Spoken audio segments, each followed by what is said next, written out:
The person who first owned this house was Henry Fonda.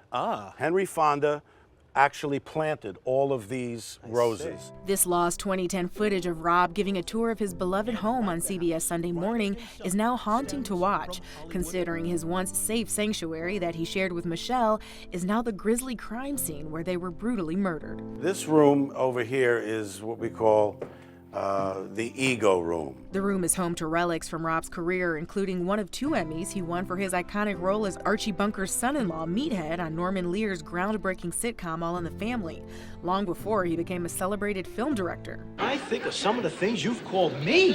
Pinko, commie. Don't forget Meathead, dead from the neck up. Well, Norman Lear is like a second father to me. Rob and the late TV icon's father-son bond was so deep, when Norman lived in the Brentwood home, Rob would play tennis there as a young guy. I used to say, boy, if ever I have some money to buy a house, this is the kind of house that I would like. I mean, it has this kind of New England charm. Fate had an incredible way of intervening.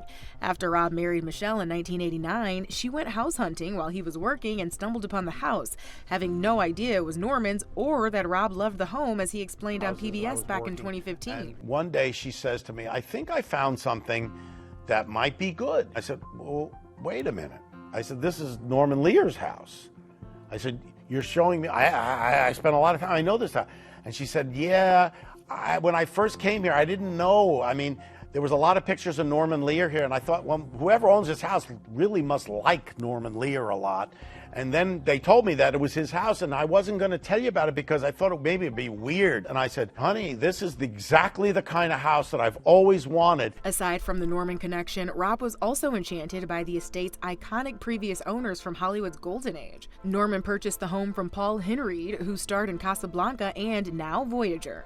The home's first owner was Henry Fonda, famous for 12 Angry Men, The Grapes of Wrath, and his final film On Golden Pond, which co-starred his daughter Jane and earned him an Oscar. Jane Fonda and Peter Fonda were born in that house. Jane was close friends with Rob and Michele, and eerily, the Oscar winner saw the couple their final night alive at Conan O'Brien's Christmas party. She wrote on Instagram, I saw them night before last looking healthy and happy. I am reeling with grief, stunned.